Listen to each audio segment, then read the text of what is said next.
Bonjour à tous. On a souvent tendance à penser que les dons, la charité, c'est bien pour les autres, pour les pauvres, pour ceux qui ont besoin. Aujourd'hui, nous allons voir que les dons, c'est bon pour nous-mêmes, pour ceux qui donnent. Et deuxièmement, nous allons voir aussi trois manières de donner.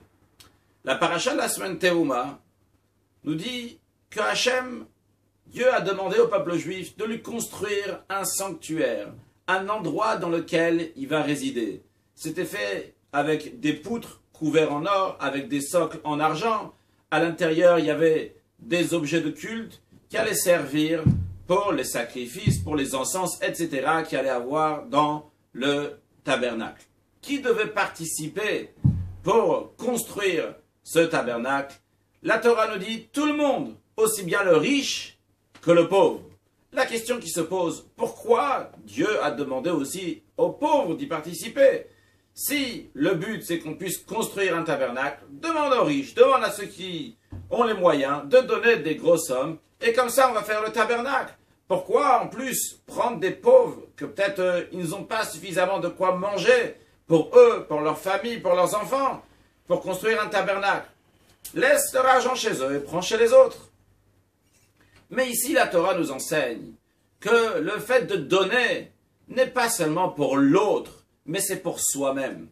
Chacun de nous, on reçoit déjà de Dieu la vie, la santé, plus tard l'argent, les enfants, de nos parents, de la chaleur, de l'amour, du manger, des vêtements. On va recevoir et recevoir. Quelqu'un qui ne fait que recevoir, un jour ou un autre, tôt ou tard, il peut se sentir comme un fardeau dans la société, comme quelqu'un qui est passif, qui fait que recevoir. Il ne fait rien pour le bien de la société, pour son entourage. C'est la raison pour laquelle Dieu nous dit, pour ton bien à toi, pour que tu sens que toi tu es actif, que toi tu donnes, tu n'es pas seulement un preneur, tu es seulement un profiteur, mais aussi tu partages, tu agis dans la planète, dans la famille, dans le couple, eh bien on t'apprend à donner. Maintenant, comment donner? Dans ça, il y a trois niveaux. Lorsque la Torah nous dit de construire donc le temple, il faut amener plusieurs choses. Les trois premières choses que la Torah dit, c'est Zahav, qui veut dire de l'or, Kesef, de l'argent, Nechoshet, du cuivre. Donc c'est trois métaux qu'on avait besoin pour construire le tabernacle. Mais en vérité, c'est pas seulement des matières à amener, c'est aussi comment j'amène, qu'est-ce que j'amène.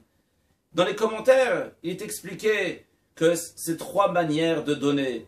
Une manière qui est en or, une manière qui est en argent et une manière qui est en cuivre. Lorsque quelqu'un donne et que tout va bien, il est en bonne santé, il n'y a pas une raison, quelque chose qui le pousse à donner, mais tout simplement parce que c'est important de donner. Ça, c'est un don qui est fait en or. Par contre, lorsque quelqu'un il donne parce qu'il sent qu'il y a quelque chose de mal qui risque d'arriver, donc pour prévoir, pour prier à Dieu, pour que tout va bien, donc il donne un don à la tzedaka, à la charité, ça c'est un deuxième niveau. C'est considéré comme de l'argent. Puis il y a celui qui a dit, écoutez, quand je vais mourir, je suis déjà malade maintenant, quand je mourirai, vous allez faire un don à la charité. Ça c'est le plus bas de niveau qui est comme le cuivre. Et d'ailleurs, on retrouve cette allusion dans les mots mêmes. Zahav s'écrit avec trois lettres en hébreu, le Zayin, le He et le Bet sont les initiales de Ze Hanoten Bari. C'est celui qui donne en bonne santé. Tout va bien. Il donne parce qu'il sait que c'est important de donner. Puis on a le deuxième niveau. Kesef. Kaf, Samer et Fesofit. Le Kaf c'est Kesheyesh, Sakanat, Parad. Lorsqu'il y a un danger, une peur, il sent que quelque chose de mal risque d'arriver, eh bien, il fait son don à la charité. Puis on a le troisième niveau, Nechoshet. C'est Netinat Chole Sheamar Tenu. C'est le don d'un malade qui a dit, donnez. Lui, il est malade, il y a déjà eu quelque chose qui s'est passé. Ah, il y a eu un attentat, il y a eu quelque chose de grave, une grande maladie, quelque chose qui s'est passé dans la famille, dans le couple, que Dieu en préserve, rien de mal arrive. Mais ça a poussé, il a dit, il faut que je donne quelque chose. Mais il y a quelque chose, une contrainte qui l'a amené à donner le don. Et c'est dans la vie de tous les jours, on a ça. dans la vie de couple, dans la vie de famille, dans la vie de société. Il y en a qui donnent à leur entourage, à leur époux, à leurs enfants, à leurs parents, à leur famille, à la société, à la communauté, lorsque tout va bien, parce qu'ils savent que c'est important. Eux, leur don, c'est comme un don en or, un cœur en or. Il y a ceux qui donnent lorsqu'ils sentent que ça risque de mal se passer, s'ils vont pas donner, s'ils vont pas partager, ça risque d'avoir une déchirure, une coupure, que ce soit dans le couple, dans la famille, dans la communauté. Donc, ils font un don. Puis, on a celui qui donne lorsque concrètement, il y a quelque chose, une catastrophe qui est arrivée, il dit, il faut absolument que je donne quelque chose. Alors, bien évidemment, c'est à nous de choisir dans quelle catégorie on veut être. Chacun, il peut décider qu'est-ce qu'il veut être.